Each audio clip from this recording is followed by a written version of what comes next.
ನೋಡಿ, ಈಗ ಜಿಲ್ಲಾವಾರು, ಜಾತಿವಾರು, ಪ್ರದೇಶವಾರು ಪಟ್ಟಿ ಫೈನಲ್ ಆಗಿದೆ. ಅಳೆದು ತೂಗಿ ಪಟ್ಟಿಯನ್ನ ಫೈನಲ್ ಮಾಡಿರುವಂತಹ ಕಾಂಗ್ರೆಸ್ ಹೈಕಮಾಂಡ್. ಜಿಲ್ಲಾವಾರು, ಜಾತಿವಾರು, ಪ್ರದೇಶವಾರು ಪಟ್ಟಿ. ವಿಧಾನಸಭೆ, ಸ್ಥಳೀಯ ಸಂಸ್ಥೆ ಚುನಾವಣೆಯನ್ನ ಕೇಂದ್ರೀಕರಿಸಿ ಈ ಪಟ್ಟಿಯನ್ನ ತಯಾರು ಮಾಡುವಂಥದ್ದು. ಇದನ್ನು ಗಮನದಲ್ಲಿಟ್ಟುಕೊಂಡು ಇನ್ನು ಹಿರಿಯರು ಕಿರಿಯರ ಸಮ್ಮಿಶ್ರದಲ್ಲಿರುವಂತಿದೆ ಈ ಒಂದು ಡಿ.ಕೆ. ಶಿವಕುಮಾರ್ ಕ್ಯಾಬಿನೆಟ್. ನಾಳೆ ಸಂಜೆ 5 ಗಂಟೆಗೆ ನೂತನ ಸಚಿವರ ಪ್ರಮಾಣ ವಚನ ಆಗುವ ಸಾಧ್ಯತೆ ಇದೆ. ಪಾಸ್ ವಿತರಣೆ, ಸಂಚಾರ ವ್ಯವಸ್ಥೆ, ಪಾರ್ಕಿಂಗ್ಗೆ ರೂಪುರೇಷೆ ಸಿದ್ಧತೆ ಆಗ್ತಾ ಇದೆ. ನೋಡಿ, ಜಿಲ್ಲಾವಾರು, ಜಾತಿವಾರು, ಪ್ರದೇಶವಾರು ಪಟ್ಟಿಯನ್ನ ಈಗ ಫೈನಲ್ ಮಾಡಿಕೊಳ್ಳಲಾಗಿದೆ. ಅಳೆದು ತೂಗಿ ಪಟ್ಟಿಯನ್ನ ಕಾಂಗ್ರೆಸ್ನ ಹೈಕಮಾಂಡ್ ಈಗ ಫೈನಲ್ ಮಾಡಿಕೊಂಡಿದೆ. ವಿಧಾನಸಭೆ, ಸ್ಥಳೀಯ ಸಂಸ್ಥೆ ಚುನಾವಣೆಗಳನ್ನ ಕೇಂದ್ರೀಕರಿಸಿಕೊಂಡು ಈ ಪಟ್ಟಿಯನ್ನ ತಯಾರು ಮಾಡಿರುವಂಥದ್ದು. ಹಿರಿಯರು ಕಿರಿಯರ ಸಮ್ಮಿಶ್ರದಂತಿದೆ ಈ ಒಂದು ಡಿ.ಕೆ. ಶಿವಕುಮಾರ್ ಅವರ ಕ್ಯಾಬಿನೆಟ್. ನಾಳೆ ಸಂಜೆ 5 ಗಂಟೆಗೆ ನೂತನ ಸಚಿವರ ಪ್ರಮಾಣ ವಚನ ಆಗುವಂತಹ ಸಾಧ್ಯತೆ ಇದೆ. ಪಾಸ್ ವಿತರಣೆ, ಸಂಚಾರದ ವ್ಯವಸ್ಥೆ, ಪಾರ್ಕಿಂಗ್ಗೆ ರೂಪುರೇಷೆಯನ್ನ ಸಿದ್ಧತೆಯನ್ನ ಮಾಡಿಕೊಳ್ಳಲಾಗ್ತಾ ಇದೆ. ಜಿಲ್ಲಾವಾರು, ಜಾತಿವಾರು ಹಾಗೂ ಪ್ರದೇಶವಾರು ರೀತಿಯಲ್ಲಿ ಪಟ್ಟಿಯನ್ನು ಫೈನಲ್ ಮಾಡಿಕೊಂಡಿರುವಂಥದ್ದು. ಜೊತೆಗೆ ಮುಂಬರುವ 2028ರ ಚುನಾವಣೆ ಹಾಗೂ ಸ್ಥಳೀಯ ಸಂಸ್ಥೆ ಚುನಾವಣೆಯನ್ನ ಗಮನದಲ್ಲಿಟ್ಕೊಂಡು ಅಳೆದು ತೂಗಿ ಈ ಒಂದು ಪಟ್ಟಿಯನ್ನ ಫೈನಲ್ ಮಾಡಿರುವಂಥದ್ದು. ಅಂದರೆ ಹಿರಿಯರು ಹಾಗೂ ಕಿರಿಯರು ಇಬ್ಬರನ್ನೂ ಕೂಡ ಕೇಂದ್ರೀಕರಿಸಿಕೊಂಡು ಈ ಒಂದು ಸಮ್ಮಿಶ್ರದಂತಿರಲಿದೆ ಪಟ್ಟಿ. ನೋಡಿ, ಇವರೇ ನೋಡಿ ಹೊಸ ministers. T. Raghumurthy, S Ponnanna, ಜೊತೆಗೆ ಕೆ.ಎಂ. ಶಿವಲಿಂಗೇಗೌಡ ಇವರು ಕೂಡ ಈ ಲಿಸ್ಟ್ನಲ್ಲಿದ್ದಾರೆ. ಬಿ. ಶಿವಣ್ಣ ಇದ್ದಾರೆ ಈ ಲಿಸ್ಟ್ನಲ್ಲಿ.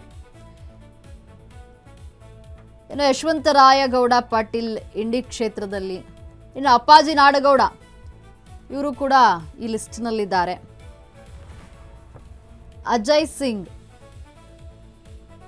ಅಪ್ಪಾಜಿ ನಾಡಗೌಡ ಇವರು ಕೂಡ ಈ ಒಂದು ಲಿಸ್ಟ್ನಲ್ಲಿ ಇದ್ದಾರೆ. ಅಜಯ್ ಸಿಂಗ್, ಜೇವರ್ಗಿ ಕ್ಷೇತ್ರ, ಈ ಹೊಸ ಲಿಸ್ಟ್ನಲ್ಲಿ ಇವರು ಸೇರ್ಪಡೆಯಾಗಿದ್ದಾರೆ. ಇನ್ನು ಸಲೀಂ ಅಹಮದ್ ಇದ್ದಾರೆ ಈ ಒಂದು ಲಿಸ್ಟ್ನಲ್ಲಿ. ಹೊಸ ಮಿನಿಸ್ಟರ್ಸ್ ಇವರೇ. ಎಸ್ ಮಲ್ಲಿಕಾರ್ಜುನ್, ದಾವಣಗೆರೆ ಕ್ಷೇತ್ರ, ದಾವಣಗೆರೆ ಉತ್ತರ ಕ್ಷೇತ್ರ ಇವರು.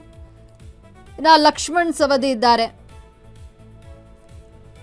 ಎಚ್.ಸಿ. ಬಾಲಕೃಷ್ಣ ಇವರು ಕೂಡ ಆಕಾಂಕ್ಷಿಯಾಗಿದ್ರು. ಆಲ್ರೆಡಿ ಫ್ಲೆಕ್ಸ್ಗಳನ್ನು ಕೂಡ ಹಾಕ್ಬಿಟ್ಟಿದ್ರು, ಇವರು ಮಂತ್ರಿ ಆಗ್ಬಿಟ್ಟಿದ್ದಾರೆ ಅಂತ. ಈಗ ಇವರು ಈ ಲಿಸ್ಟ್ನಲ್ಲಿದ್ದಾರೆ. ಇನ್ನು ಶರತ್ ಬಚ್ಚೇಗೌಡ, ಹೊಸಕೋಟೆ ಕ್ಷೇತ್ರ. ಇನ್ನು ಮಧು ಬಂಗಾರಪ್ಪ ಇವ್ರಿಗೂ ಕೂಡ ಅವಕಾಶ ಸಿಕ್ಕಿರುವಂಥದ್ದು. ಇನ್ನು ಎನ್ ಚೆಲುವರಾಯಸ್ವಾಮಿ, ನಾಗಮಂಗಲ ಶಾಸಕ. ಇನ್ನು ಬಿ ನಾಗೇಂದ್ರ ಕೂಡ ಇರುವಂಥದ್ದು, ಬಳ್ಳಾರಿ ಕ್ಷೇತ್ರ. ಇವರು ಕೂಡ ಈ ಒಂದು ಹೊಸ ಲಿಸ್ಟ್ನಲ್ಲಿದ್ದಾರೆ. ಆರತಿ ಕೃಷ್ಣ, ಹೊಸ ಮಂತ್ರಿ ಇವರೇ ನೋಡಿ. ಇನ್ನು ಲಕ್ಷ್ಮೀ ಹೆಬ್ಬಾಳ್ಕರ್ ಹಿಂದೆ ಸಿದ್ದರಾಮಯ್ಯನವರ ಕ್ಯಾಬಿನೆಟ್ನಲ್ಲಿ ಕೂಡ ಸಚಿವರಾಗಿದ್ದರು. ಈಗಲೂ ಕೂಡ ಸಚಿವ ಸ್ಥಾನ ಸಿಗುವಂತಹ ಸಾಧ್ಯತೆ ಇದೆ. ಅನ್ನಪೂರ್ಣ ತುಕಾರಾಮ್ ಇವರು ಕೂಡ ಮಿನಿಸ್ಟರ್ ಆಗುವ ಸಾಧ್ಯತೆ ಇದೆ. ಇನ್ನು ಸಿ. ಪುಟ್ಟರಂಗಶೆಟ್ಟಿ, ಚಾಮರಾಜನಗರ ಕ್ಷೇತ್ರ. ಎಸ್.ಎನ್. ನಾರಾಯಣಸ್ವಾಮಿ, ಬಂಗಾರಪೇಟೆ ಕ್ಷೇತ್ರ.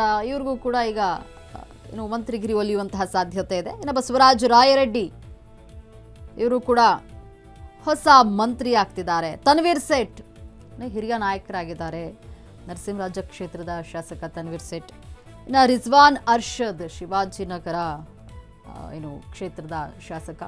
ಇವರೆಲ್ಲರೂ ಕೂಡ ಈಗ ಹೊಸ ಮಿನಿಸ್ಟರ್. ಇವರ ಪಟ್ಟಿ ಈಗ ಫೈನಲ್ ಆಗಿದೆ. ಏನಂದ್ರೆ ರಾಹುಲ್ ಗಾಂಧಿ ಅಂಕಿತ ಹೇಳೋದೊಂದೇ ಬಾಕಿ ಇರುವಂಥದ್ದು. ಈ ಪಟ್ಟಿ ಅಳೆದು ತೂಗಿ ಮಾಡಿರುವಂಥದ್ದು. ಅಂದರೆ ಜಿಲ್ಲಾವಾರು, ಜಾತಿವಾರು, ಪ್ರದೇಶವಾರು ಪಟ್ಟಿಯನ್ನು ಫೈನಲ್ ಮಾಡಿಕೊಂಡಿದ್ದಾರೆ. ಅಳೆದು ತೂಗಿ ಪಟ್ಟಿಯನ್ನು ಫೈನಲ್ ಮಾಡಿದೆ ಕಾಂಗ್ರೆಸ್ ಹೈಕಮಾಂಡ್. ವಿಧಾನಸಭಾ ಹಾಗೂ ಸ್ಥಳೀಯ ಸಂಸ್ಥೆ ಚುನಾವಣೆಗಳು ಏನಿದೆ ಅದೆಲ್ಲವನ್ನ ಗಮನದಲ್ಲಿಟ್ಕೊಂಡು ಈ ಮಂತ್ರಿಗಿರಿಯನ್ನು ಹಂಚಿಕೆ ಮಾಡಲಾಗ್ತಾ ಇರುವಂಥದ್ದು. ಅಂದರೆ ಪಕ್ಷ ಸಂಘಟನೆಗೆ ಹೆಚ್ಚು ಒತ್ತನ್ನು ನೀಡುವಂತಹ ಇಲ್ಲಿ ಯಾರು ಶಾಸಕರಿದ್ದಾರೆ ಅಂಥವರಿಗೆ ಹೆಚ್ಚಿನ ಮಣಿಯನ್ನು ಹಾಕಲಾಗಿದೆ. ವಿಧಾನಸಭಾ ಚುನಾವಣೆ, ಸ್ಥಳೀಯ ಸಂಸ್ಥೆ ಚುನಾವಣೆಗಳು ಹತ್ತಿರ ಬರ್ತಾ ಇರುವಂಥದ್ದು. 2028ರ ಚುನಾವಣೆಯನ್ನು ಈಗ ಕಾಂಗ್ರೆಸ್ ಟಾರ್ಗೆಟ್ ಆಗಿ ಇಟ್ಕೊಂಡಿದೆ. ಜೊತೆಗೆ ಸ್ಥಳೀಯ ಸಂಸ್ಥೆ ಚುನಾವಣೆಗಳು ಹತ್ತಿರ ಇರುವಂತಹ ಕಾರಣವಾಗಿ ಹೈಕಮಾಂಡ್ ಈಗ ಅಳೆದು ತೂಗಿ ಈ ಒಂದು ಪಟ್ಟಿಯನ್ನು ಫೈನಲ್ ಮಾಡಿದೆ. ಹಿರಿಯರು ಕಿರಿಯರ ಸಮ್ಮಿಶ್ರದಂತಿರಲಿದೆ ಈ ಒಂದು ಡಿ.ಕೆ. ಶಿವಕುಮಾರ್ ಅವರ ಕ್ಯಾಬಿನೆಟ್. ನೋಡಿ, ಎಲ್ಲ ಅಂತಿಮ ಅಂದರೆ ಎಲ್ಲ ಅಂದುಕೊಂಡಂತೆ ಆದರೆ ನಾಳೆ ಸಂಜೆ 5 ಗಂಟೆ ಒಳಗಡೆ ನೂತನ ಪ್ರಮಾಣ ವಚನ ಅಂದರೆ ನೂತನ ಸಚಿವರ ಒಂದು ಪ್ರಮಾಣ ವಚನ ಆಗುವಂತಹ ಸಾಧ್ಯತೆ ಇದೆ.